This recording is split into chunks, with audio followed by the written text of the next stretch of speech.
नमस्कार, स्वागत आपका हरियाणा न्यूज 24 पर। मैं हूं प्रिंस लांबा। हरियाणा प्रदेश के अंदर बीजेपी में सबसे कद्दावर नेता के रूप में जाने जाने वाले वो नेता, वो शख्सियत आज अपना अपमान करवा बैठी है, आज अपनी फजीहत और बेइज्जती करवा बैठी है, जो किसी समय बीजेपी की जड़ मानी जाती थी। यानी कि 2014 में उसी नेता के पास प्रदेश अध्यक्ष का पद था और माना जाता कि उसी नेता के अनुभव के चलते बीजेपी ने पहली बार पूर्ण बहुमत की सरकार हरियाणा प्रदेश में बनाई थी। लेकिन आज उसी नेता के स्थानीय नेताओं ने और नए नए बने चौधरियों ने क्या हालात कर दिए हैं, आज उससे रूबरू करवाने वाले हैं। हम बात करें प्रोफेसर रामविलास शर्मा की, और मामला क्या है वो भी आपको बताते हैं। मामला मुख्यमंत्री नायब सैनी के तीसरी बार सरकार बनने के बाद जब से उन्होंने कमान संभाली है, तो यह महेंद्रगढ़ का पहला उनका दौरा था। महेंद्रगढ़ में पहले उनकी जनसभा थी, जनसभा को संबोधित करने पहुंचे। लेकिन जनसभा से पहले महेंद्रगढ़ बीजेपी के अंदर जो घमासान मचा, जो कटिया कटा, वो अलग बात है। लेकिन नेताओं के बीच जिस तरीके से गरारी फंसी हुई थी, वो एक अलग ही नजारा देखने को मिला, एक अलग ही माजरा देखने को मिला। आपको बता दें कि रैली से ठीक पहले एक पोस्ट स्थानीय विधायक, भाजपा के जो नए नवेले विधायक हैं, उनके द्वारा जारी किया गया था, जिसमें सब नेताओं की फोटो थी। लेकिन एक नेता की तस्वीर गायब थी, वो थे प्रोफेसर रामविलास शर्मा, जो हरियाणा सरकार में शिक्षा मंत्री के पद पर रह चुके। मनोहर लाल खट्टर, जो 2014 में जब पहली बार बीजेपी की पूर्ण बहुमत की सरकार बनी थी, तो उस समय मुख्यमंत्री चुने गए थे और उनके कैबिनेट में शिक्षा मंत्री रहे थे। उनकी तस्वीर इस पोस्टर से गायब होना एक बार के लिए भूल मानी जा सकती है, गलती मानी जा सकती है, या फिर किसी वजह से भी छूट गई हो, ऐसा समझा जा सकता है। लेकिन उस पोस्टर के जारी होने के 2 दिन बाद फिर से विधायक जी के द्वारा एक और पोस्टर जारी किया जाता है, रैली से ही संबंधित, और उसमें भी ऊपर कई छोटी छोटी तस्वीरें थी। लेकिन उसमें एक फोटो फिर से गायब थी, और वो फोटो थी प्रोफेसर रामविलास शर्मा की। एक ही गलती 2 बार होना, यह कोई संयोग नहीं हो सकता। हालांकि इसको जानबूझकर संयोग बना दिया गया हो, वो अलग बात है। यानी कि सोचा समझा संयोग ये देखने को मिला, और उसके बाद से ही ये स्पष्ट संदेश लोगों के बीच चला गया कि महेंद्रगढ़ के अंदर बीजेपी में ही घमासान मचा है, तो काहे की रैली, काहे का ढिंडोरा और काहे का ढोल पीटना। तो ऐसे में मुख्यमंत्री नायब सैनी की रैली रखी गई, उसमें तमाम नेता पहुंचे, तमाम विधायक मौजूद रहे, मंत्री मौजूद रहे, सांसद मौजूद रहे, पूर्व विधायक और पूर्व मंत्री भी मौजूद रहे। लेकिन बात की जाए प्रोफेसर रामविलास शर्मा की, जिनके सामने भाजपा के महेंद्रगढ़ के नए नवेले विधायक ने अपमान की एक लक्ष्मण रेखा खींच दी थी, वो उसको भी लांघ गए, उसको भी पार कर गए। यानी कि अपने ही हाथों अपनी फजीहत करवा बैठे। हालांकि मुख्यमंत्री नायब सैनी के संज्ञान में यह मामला था या फिर नहीं, इस बात का कोई भी प्रत्यक्ष प्रमाण नहीं है। लेकिन इतना जरूर है कि अगर बीजेपी महेंद्रगढ़ की इकाई में इस तरीके से पदाधिकारियों के अंदर नहीं बल्कि नेताओं के अंदर, जो नेता बीजेपी के अंदर चौधरी माने जाते हैं, उनके बीच ही ऐसा विरोधाभास है, ऐसा टकराव है, उन्हीं की अगर गरारी फंसी है, तो दूसरी जगह पर भाजपा का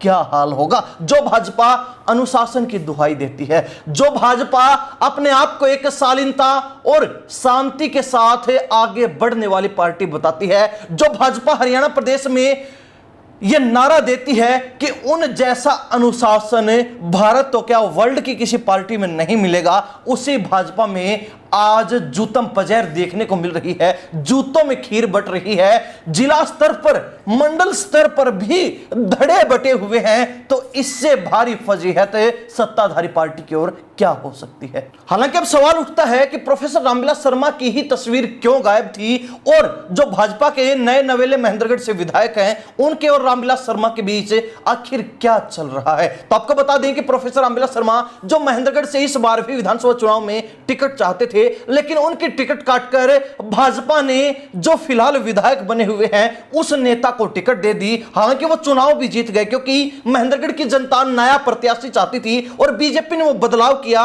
वो टिकटों में फेरबदल किया। तो उसके बाद उस नेता की लॉटरी लग गई, चांदी हो गई, और जनता ने प्रतिनिधि चुन लिया। लेकिन उसी के बाद से लगातार ये जो घमासान है दोनों नेताओं के बीच चला आ रहा है, क्योंकि रामविलास शर्मा अपनी टिकट कटने के पीछे सबसे बड़ी वजह, सबसे बड़ा कारण उसी नेता को मानते हैं जो आज विधायक बन चुके हैं। और यही बड़ी वजह है कि चुनाव में रामविलास शर्मा पर आरोप भी लगे थे कि उन्होंने भाजपा प्रत्याशी की मदद नहीं की बल्कि विरोधी प्रत्याशी की मदद की, जिसके बाद से ही नए नवेले भाजपा के विधायक रामविलास शर्मा के एंटी यानी कि खिलाफ नजर आ रहे हैं। हालांकि चुनाव जीतने तक उन्होंने कुछ भी नहीं कहा, लेकिन जो ही उनको अपना परिणाम पता चला तो जो काउंटिंग चल रही थी उस केंद्र से निकलते ही उन्होंने पूर्व मंत्री रामविलास शर्मा के खिलाफ अपने शब्दों के बाण छोड़ दिए थे और यह कह दिया था कि कई बड़े बड़े नेताओं ने मुझे हराने का प्रयास किया, लेकिन यह जनता की मेहरबानी थी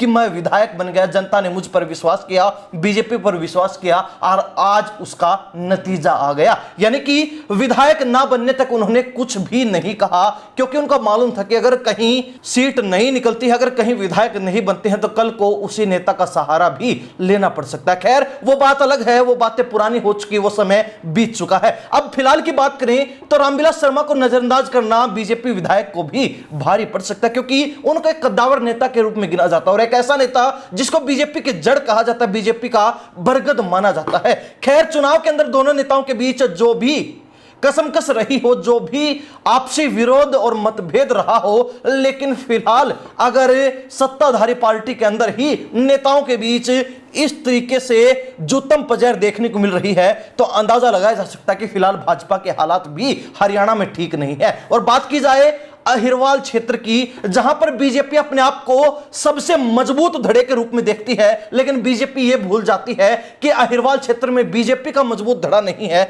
बल्कि बीजेपी कई धड़ों में बटी हुई है। यहां पर राव इंद्रजीत सिंह का अलग धड़ा देखने को मिलता है और यहीं पर राव इंद्रजीत सिंह के खिलाफ वाले नेताओं का अलग धड़ा देखने को मिलता है। यहां पर हालिया विधायकों का एक अलग धड़ा देखने को मिलता है तो पुराने विधायकों का एक अलग धड़ा देखने को मिलता है। खेमेबाजी बीजेपी में भी इस हद बढ़ चुकी है कि चंद दिनों में बीजेपी कांग्रेस का भी मुकाबला कर सकती है धड़ेबाजी में, खेमेबाजी में। अब जिस तरीके से पूर्व मंत्री, पूर्व विधायक की फजीहत की गई, उनको अपमानित करने का काम किया गया, लेकिन दूसरी तरफ वही नेता भी अपने हाथों ही अपनी फजीहत करवा बैठे, क्योंकि वर्तमान जो विधायक है, जो नए नवेले महेंद्रगढ़ के विधायक हैं, उन्होंने तो पूर्व मंत्री रामविलास शर्मा के सामने अपमान की एक लक्ष्मण रेखा खींचने का काम कर दिया था और उन पर छोड़ दिया था कि वो इस रेखा को पार करेंगे या नहीं, लेकिन वो उस रेखा को बेफिक्र होकर पार कर गए, रैली में भी पहुंचे और वहां पर मंच पर भी आखिर तक बैठे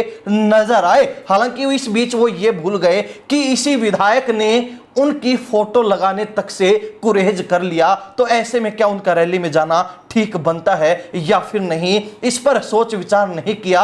हालांकि कुछ लोग ये भी कहेंगे कि वो बीजेपी के पुराने नेता हैं, वो बीजेपी को वर्षों से खून पसीना एक करके सींचते रहे हैं और आज इस मुकाम पर पहुंचा दिया, उनका यह अपमान करना ठीक नहीं है। तो कई लोग इसी विचारधारा के खिलाफ भी खड़े नजर आएंगे, लेकिन हमारा काम जो था वो बताना था किस तरीके से बीजेपी अहिरवाल क्षेत्र में अंतरकलह से, अंतर विरोध से जूझ रही है। बीजेपी खेमेबाजी में, धड़ेबाजी में बढ़ चुकी है और नए नवेले विधायकों के साथ पुराने विधायकों का किस तरीके से जबरदस्त मतभेद चल रहा है, आपसी विरोध चल रहा है और बीजेपी के अंदर घमासान मचा है। खैर अहिरवाल क्षेत्र की जनता और महेंद्रगढ़ जिले के लोग, विधानसभा क्षेत्र के लोग इस बारे में क्या राय रखते हैं? बीजेपी विधायक के द्वारा पुराने विधायक का इस तरीके से अपमान करना और फिर पुराने विधायक का इसी तरीके से जो है इस अपमान को सहर्ष स्वीकार करके और लक्ष्मण रेखा को पार कर जाना कितना सही, कितना जायज मानते हैं? कमेंट के माध्यम से जरूर लिख दीजिए। इन्हीं सब बातों के साथ प्रिंस लांबा, हरियाणा न्यूज़ 24। नमस्कार, जय हिंद।